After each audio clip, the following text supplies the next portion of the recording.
Taste the Daily. Kiruthika ma'am, இல்லைங்க sir. Bihar தேர்தல் முடிவுகள் வந்து டிஎம்கேவுக்கு வந்து ஒரு அலர்ட் கொடுத்துருக்கா மேடம்? சார், பீகாரையும் தமிழ்நாட்டையும் வந்து நம்ம கம்பேர் பண்ண முடியாது. ஏன்னா பீகார் வந்து மோஸ்ட் அண்டர் டெவலப்டு ஸ்டேட்டு, நம்ம வந்து மோஸ்ட் டெவலப்ட் ஸ்டேட்டு. ஆனால் அங்கே என்ன நடந்தது அப்படின்னா, அந்த நம்பிக்கை, நிதிஷ்குமார் மேலே இருக்கிற நம்பிக்கை, ரெண்டாவது பெண்களுக்கான கவனிப்பு, அங்கே வந்து அவர் வந்து பெண்களுக்கு முக்கியத்துவம் கொடுக்குறாரு. இங்கே வந்து சட்டம் ஒழுங்கு வந்து பெண்களுக்கு முக்கியத்துவம் கொடுக்கறது இல்லை. டெய்லி ஒரு கிரைமு, அது எல்லாருக்குமே தெரியும். அந்த கிரைமை கண்ட்ரோல் பண்றதுக்கு என்ன, அது யாரும் அதை அட்ரஸ் பண்ணவே இல்லை. அது ஒண்ணு. ப்ரொஹிபிஷன், மதுவிலக்கு வந்து அவர் பண்ணாரு. இன்னைக்கு நம்ம தமிழ்நாடு எங்க போய் நிக்குதுங்க சார்? இப்போ தமிழ்நாடு இவ்வளவு வளர்ந்த மாநிலம் அப்படிங்கிறது நேத்து இன்னைக்கு வந்தது இல்லை. அது பல வருடங்களாக நிறைய பேர் பாடுபட்டு அரசும் வந்து சப்போர்ட் பண்ணி கொண்டு வந்து வச்சது. ஆனா இன்னைக்கு வந்து நம்ம ஆட்கள் மேல வேலைக்கு வந்து நம்ம தமிழ் ஆளுங்களை நம்பாம நார்த் இந்தியன்ஸ் தான் நம்ம வந்து நம்புறோம். இப்போ அது எதனால, மெயினா வந்து மதுவிலக்கு வந்து ஓகே படிப்படியா கம்மி பண்ணுங்க அப்படிங்கறத விட்டுட்டு இன்னைக்கு வந்து படிப்படியா பார்கள் வந்து நிறைய ஆயிட்டு இருக்கு. டாஸ்மாகோட ரெவென்யூ எங்க இருந்து எங்க வந்து நின்று இருக்கு, அது எல்லாருக்குமே தெரியும். அப்போ நம்ம எதை நோக்கி போயிட்டு இருக்கோம் அப்படின்னா, தமிழ்நாடை வந்து கெடுத்து குட்டிச்சவர் பண்றதுல போயிட்டு இருக்கிறோம். நம்ம வந்து மக்கள் பிரச்சனைகளை வந்து என்னதான் மக்கள் பிரச்சனை அப்படிங்கிறது நிதிஷ் வந்து ரொம்ப க்ளோஸா போறாரு, மக்கள் கிட்ட போறாரு. ஏன்னா அவருக்கு வந்து நிறைய ஹெல்த் செட்பேக்ஸ் இருந்துச்சு எல்லாம். ஆனா அதெல்லாம் மக்கள் வந்து கன்சிடரே பண்ணல. நிதிஷ்குமாரும் மோடியும் வந்து டீம் அப் பண்ணி பண்றாங்க இந்த எலெக்ஷனை. எவ்வளவு அழகா ஒரு கட்டுக்கோப்பா ஒரு எவ்வளவு ப்ராமிசஸ் கொடுத்து, அதாவது ஒரு குழப்பம் இல்லாமல் மக்கள் முன்னேற்றம் மட்டுமே மையப்படுத்தி அவங்க வந்து போறாங்க. ஸோ இந்த மாதிரி வந்து அவங்க நிறைய, இப்போ அவங்க அன்எம்ப்ளாய்மெண்ட் எடுத்துக்கிட்டீங்கன்னா அவங்க எங்கேயோ இருக்காங்க, பாவர்ட்டி லைன் எடுத்துக்கிட்டீங்கன்னா அவங்க எங்கேயோ இருக்காங்க. பட் இருந்தாலுமே வந்து மக்கள் வந்து அரசு கோர்த்து அந்த மாதிரி எங்களுக்கு நம்பிக்கையான ஆள் வந்து இருக்கணும் அப்படிங்கிறதுக்காக இவங்களை ஓட் பண்ணியிருக்காங்க. எக்கானமியே அவங்களுக்கு எவ்வளவு வீக்கான எக்கானமி சார், அவங்களுக்கு தான் லோவஸ்ட், நாட்டிலேயே அவங்களுக்கு தான் கம்மி, நம்ம வந்து செகண்ட் ஹையஸ்ட். அப்போ நம்ம வந்து ஆல்ரெடி வந்து முன்னேறி இருக்கிறோம். ஆனா அதை தக்க வச்சுக்காம இந்த லா அண்ட் ஆர்டர், இந்த வந்து ஒரு எல்லாத்துலயும் ஒரு குழப்பமான நிர்வாகம், குட் கவர்னன்ஸ் இல்லாம இருக்கிறது. அப்புறம் அவங்க வந்து பாருங்க, விமன் வந்து உயர்த்தணும்னு பாக்குறாங்க. நிறைய ஆண்டர்பிரினர்ஷிப், அந்த தொழில் முனைவோருக்கு வந்து நிறைய ஸ்கீம் என்னென்னமோ அனௌன்ஸ் பண்ணிருக்காங்க. சோ இதெல்லாம் வந்து இங்கேயும் அரசாங்கம் வந்து மகளிருக்கான நிறைய திட்டங்களை அறிவிச்சிருக்காங்க. அது வந்து பெண்களை போய் சென்றடையலையா சார்? அது ஒரு பகுதி தான். ஆனா மையமா என்ன இருக்கிறது, நீங்க வந்து ஆம்பளைங்களை எல்லாம் போட்டு இப்படி கெடுத்து குட்டிச்சவர் பண்ணிட்டு பெண்களுக்கு வந்து நீங்க இனிமேல்லாம் பெண்களோட இதுதாங்க சார். இனிமேல் வந்து தமிழ்நாட்டு ஆண்கள் வந்து மதுவுக்கு அடிமையாகி, போதைக்கு அடிமையாகி, ட்ரக்ஸுக்கு அடிமையாகி அது எங்கேயோ போயிட்டு இருக்காங்க. இனியெல்லாம் ரெடீம் பண்ணி கொண்டு வர்றதுங்கிறது வந்து அரசுக்கு வந்து ஒரு பிரம்ம பிரயத்தனமா இருக்க போது. ஏன்னா அவ்வளவு மோசமாயிடுச்சு. ஸோ அந்த தொழில் அப்படிங்கிறது வந்து அவங்க வந்து ரொம்ப கன்சாலிடேட்டடா கொடுத்துருக்காங்க. நீங்க வந்து தொழில் முனைவோரை உருவாக்குவோம், பெண்களுக்கு இதை கொடுப்போம், அந்த அதாவது பிலோ பாவர்ட்டி லைன்ல இருக்கிறவங்க வந்து அங்க வந்து 34%, நம்மளாம் வந்து வெறும் 5% தான். சோ அதே மாதிரி எம்ப்ளாய்மென்ட், பீகார்ல மதுவிலக்கு சாத்தியப்படுத்த முடியல. கிருத்திகா மேம், இப்ப பீகார்ல மதுவிலக்கு சாத்தியப்படுத்த முடியுதுன்னா ஏன் இங்க வந்து தமிழ்நாடு கவர்மெண்டால இங்க முடியல? ஆந்திராவில் வைக்கிறது, கேரளாவில் வைக்கிறதுன்னு சொல்லுவாங்க சார். நீங்க கட்டுப்படுத்தலைன்னா கூட மிகைப்படுத்த கூடாது இல்ல, இது அதிகமாயிட்டுல இருக்குது. அப்ப அதே மாதிரி ட்ரக்ஸ்னால எவ்வளவு சீரழிவுகள், எவ்வளவு நாளைக்கு சார் மக்கள் பொறுத்துக்குவாங்க? மக்கள் பிரச்சனைகள் யாருதான் பாக்குறது? நீங்க எந்த கட்சி வேணா சொல்லுங்க, மக்கள் பிரச்சனைகள் என்னமோ தமிழ்நாடு அரசு கூட 1.0 2.0 சொல்லி வேட்டையை நடத்திக்கிட்டே இருக்கிறதா சொல்றாங்களே ஒழிஞ்சு எதுவும் குறைஞ்ச பாடு இல்லையா மேடம்? அதுக்கு என்ன காரணம் நினைக்கிறீங்க? அவங்க இருக்காங்க, அவ்வளவுதான். சட்டம் ஒழுங்குதாங்க சார். சட்டம் ஒழுங்கு எங்க, ரூட் காஸ் தானே பார்க்கணும். ரூட் காசை விட்டுட்டு நம்ம வந்து மக்களும் வந்து திருந்தணும், மக்களும் வந்து இது பண்ணணும் அப்படின்னா இருப்பான்? நீங்க வந்து ரூட் காஸ் கண்டுபிடிச்சு நீங்க அங்க அரெஸ்ட் பண்ணணும். அதை விட்டுட்டு நீங்க அங்க லூஸ் விட்டுட்டு இங்க வந்து புடிச்சா என்ன ஒண்ணும் ஆக போறது இல்ல. அதுதான் நீங்க சொல்ற மாதிரி இல்ல, நீங்க சொல்ற மாதிரி வந்து ஏன் முதல்வர் வந்து இதுல வந்து ரொம்ப துரிதமா நடவடிக்கை எடுக்காம வெறும் வீடியோ மட்டும் போட்டு பேசிக்கிட்டே இருந்தா என்ன அர்த்தம் அதுக்கு? நான் உங்க அப்பா மாதிரி சொல்றேன், நான் அப்பா மாதிரி சொல்றேன், கஞ்சாவை பயன்படுத்தாதீங்க, போதைப் பொருளை பயன்படுத்தாதீங்கன்னு சொல்லி முதல்வர் சொல்றாரு. ஆனா வந்து ஏன் அதை தடுக்க வந்து எந்த நடவடிக்கை எடுக்கிறது இல்ல? அது அரசு தான் சார் சொல்லணும்.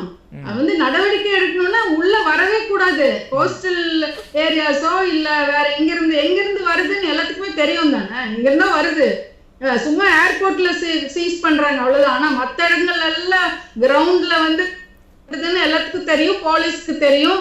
அது ஏன் வந்து அதை சீஸ் பண்ண மாட்டேங்கிறாங்க, ஏன் அதை தடுக்க மாட்டேங்கிறாங்க, ஏன் இவ்வளவு வளர விடுறாங்க, குழந்தைங்களை ஏன் இவ்வளவு பாதிக்குது, ஸ்கூல் வாசல்ல எல்லாம் சாக்லேட் விற்கிறாங்க. அப்ப அதெல்லாம் வந்து எவ்வளவு ஒரு சீரழிவுக்கு கொண்டு போய் நிக்க போகுது நம்மள. இல்ல இப்ப கிருத்திகா மேடத்துக்கே இல்ல மேடம், கிருத்திகா மேடத்துக்கே இவ்வளவு தெரியுது, ஏன் அரசாங்கத்துக்கும் காவல்துறைக்கும் இது தெரியலையா? கரெக்ட்டுங்க. மக்கள் பிரச்சனைகள் மக்களோட ஒன்றி இருந்தா எல்லாருக்கும் எல்லாம் தெரியும் சார். மக்கள் இன்னைக்கு என்ன கஷ்டப்படுறாங்க, ஏன் டாக்ஸஸ் இவ்வளவு உயருது, நீங்க இபி டிபார்ட்மெண்ட் டான்ஜெட் நடக்கிற பிரச்சனைகளுக்கு ஏன் எங்க மேல சுமத்துறீங்க? நாங்க ஏன் பலியாகணும்? நாங்க தொழில் நடத்துறதுக்கே சிரமப்பட்டு இருக்கும் போது எங்க மேல மேலும் மேலும் மேலும் வரிச்சுமைகளை ஏற்றி, மக்களுக்கும் வரிச்சுமைகளை ஏற்றி, இப்போ ஜிஎஸ்டி கம்மி பண்ணிருக்காங்க அப்படின்னா அவர் சார் சொன்னாரு, மோடி வந்து இது இல்ல பெரிய மேட்ரு இல்ல, தமிழ் தான் வளர்க்கிறாரு தமிழர்கள். அது ஒரு பக்கம் இருக்கட்டும், ஜிஎஸ்டி கம்மியானதுனால அத்தியாவசிய பொருட்கள் கம்மி பண்ணதுனால இன்னைக்கு அது மக்கள் மத்தியில ஒரு மாற்றம் வந்து தெரியுது இல்லைங்களா? அதாவது நம்ம சேவ் பண்ணவே முடியாது பணத்தை அப்படிங்கறத விட்டு போய் பரவாயில்ல கொஞ்சம் அத்தியாவசிய பொருட்கள் கம்மியா இருக்கு, நம்ம இனிமே சேமிக்க ஆரம்பிக்கலாம் அப்படிங்கிறது வந்து ஒரு தாட் வருது. அதுவே ஒரு பாசிட்டிவ் ட்ரெண்டா தானே இருக்கு. சோ பீகாரை பொறுத்த வரைக்கும் நிதிஷ் அண்ட் மோடி அந்த அளவுக்கு பேக்கிங் கொடுத்தாரு மோடியும். அப்புறம் அதே மாதிரி அவங்க வந்து அந்த நிதிஷ்குமார் மேல எல்லாருமே நம்பிக்கை வச்சாக பெண்கள் ஓட்டு சதவீதம் கிட்டத்தட்ட 6% அதிகம் பெண்கள் ஓட் பண்ணது, அதுவும் ஒரு காரணம். ஸோ ஒட்டு மொத்தமா பாத்தீங்கன்னா அப்புறம் அவங்க அனௌன்ஸ் பண்ண ஸ்கீம்ஸ், அப்போ எஜுகேஷனுக்கு அவங்க வந்து நம்மளோட ரொம்ப புவர் ஸ்டேட், ரோட்ஸ் கூட அவங்களுக்கு ஒரு கனெக்டிவிட்டி கிடையாது.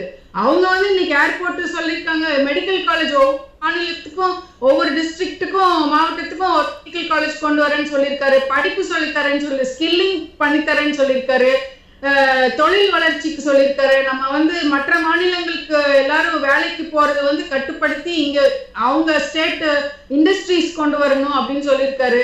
ஸோ இது எல்லாமே வந்து ஒரு தெளிவான ஒரு அணுகுமுறை, தெளிவான ஒரு பேக்கேஜ் கொடுத்துருக்காங்க. அதனால வந்து அவங்களால வின் பண்ண முடிஞ்சது. இங்க வந்து குழப்பம்தான், இங்க நீயா நானா, உனக்கு எவ்வளோ எனக்கு எவ்வளோ, இந்த குழப்பங்கள் எல்லாம் வந்து விட்டுட்டு மக்கள் பிரச்சனைகளுக்கு உண்டான தீர்ப்பு. ரெண்டாவது இவங்க ப்ராமிஸ் பண்ணாங்களா, எவ்வளவு ஜாப்ஸ், 10 லட்சம் வேலை வாய்ப்புகள் சொன்னாரு, அது வந்திருக்கா?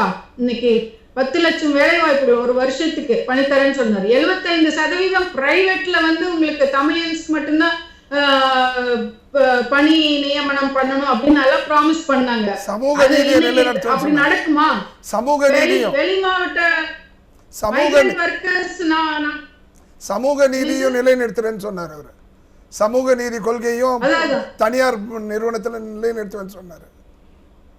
ஆமா, அப்போ மைக்ரண்ட் ஒர்க்கர்ஸ் இல்லாம நம்ம ஏதோ ஒரு தொழிற்சாலை இங்க ஓடுமா, ஒரு ஹோட்டல் நடக்குமா, ஒரு ஹாஸ்பிட்டல் நடக்குமாங்க சார்? நம்ம எவ்வளவு டிபெண்டா இருக்கிறோம். அப்ப நம்ம ஆட்களுக்கு வந்து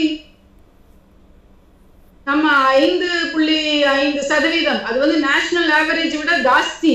விச் மீன்ஸ் நம்மளுக்கு வந்து அன்எம்ப்ளாய்மெண்ட் இருக்கு. படிச்ச வேலைக்கு வேலை கிடைக்கிறது இல்லை, படிச்ச படிப்புக்கு வேலை கிடைப்பதில்லை. நம்ம வந்து ஸ்விக்கி ஜொமேட்டோ நோக்கி நம்ம இளைஞர்களை வந்து வேஸ்ட் பண்ணிட்டு இருக்கோம். அப்போ இதெல்லாம் மக்கள் பிரச்சனைகள் இல்லைங்களா? இதெல்லாம் வந்து அட்ரஸ் பண்ண ஏன் தடுக்குது, என்ன தடுக்குது அப்படிங்கறது ஒரு பெரிய இது தானே.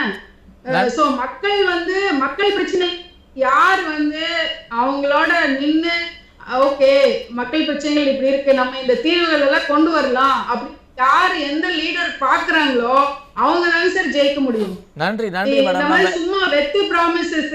பெட்ரோல் டீசலுக்கு சொன்னாங்க, கேஸுக்கு சொன்னாங்க. பெட்ரோல் டீசல் கொஞ்சம் கம்மி பண்ணிருக்காங்க, கேஸ் விலை கம்மியாச்சு. அப்ப என்ன நீங்க ப்ராமிஸ் பண்றீங்க?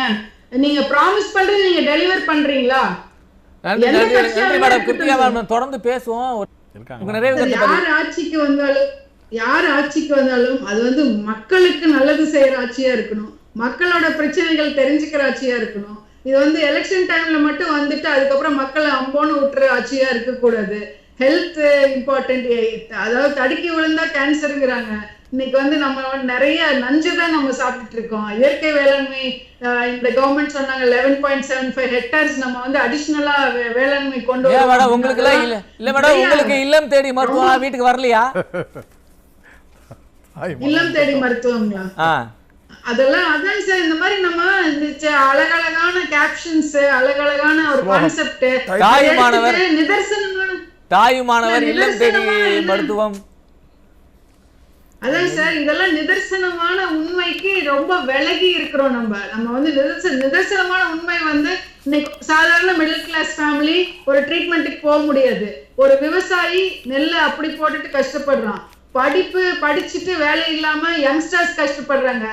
பெண்கள் வந்து இந்த குடியை பார்த்து கஷ்டப்பட்டது போய் இப்ப ட்ரக்கை பார்த்து கஷ்டப்பட்டுட்டு இருக்காங்க. சட்டம் ஒழுங்கு வெளியே தைரியமா நடக்கிறதுக்கு முடியல. சோ இது எல்லாமே வந்து அட்ரஸ் பண்ணி ஒரு நல்ல குட் கவர்னன்ஸ். நம்ம எவ்வளவோ வளர்ந்துட்டோம். இன்னும் அடுத்து நம்ம வந்து பீகார் மாதிரி நம்மளுக்கு அந்த இதெல்லாம் தேவையில்லை. நம்மளுக்கு என்ன பிரச்சனையோ அதை அட்ரஸ் பண்ணணும். நம்மளுக்கு வந்து பெண்களுக்கு வந்து இதை கொடுக்குறேன் அது கொடுக்குறேன் அப்படிங்கிறத விட பெண்களை தூக்கி விடுறதுக்கு என்ன ஸ்கீம் கொண்டு வர்றீங்க, என்ன எந்த மாதிரி எங்களோட தொழில்துறையை வந்து எப்படி நீங்க உயர்த்துறீங்க? நீங்க வந்து வேலை வாய்ப்பு சொன்னீங்க, எவ்வளவு வேலை வாய்ப்பு ஃபுல்ஃபில் ஆயிருக்குது. வேலை வாய்ப்புக்கு வந்து சின்ன மைக்ரோ இண்டஸ்ட்ரீஸ் தான் வேலை வாய்ப்பு அளிக்க முடியும். நீங்க வந்து எப்பவுமே வந்து பெரிய பெரிய கம்பெனி கொண்டு வந்து வைக்கிறீங்க. நான் இவ்வளவு இன்வெஸ்ட்மெண்ட் கொண்டு வந்துட்டேன், அவ்வளவு இன்வெஸ்ட்மெண்ட் கொண்டு வந்துட்டேன். ஆனா அது வந்து சமூகத்துக்கும் மக்களுக்கும் சமூகத்துக்கும் அது வந்து உதவியாக இருக்க போவதில்லை. மைக்ரோ இண்டஸ்ட்ரீஸ் வளர்ந்தாதான். நன்றி மேடம், நன்றி மேடம். பெண்களுக்கான வேலை வாய்ப்பு, பாதுகாப்பு, சட்டம் ஒழுங்கெல்லாம் சரியில்லைன்னு சொல்றீங்க. ரொம்ப நன்றி.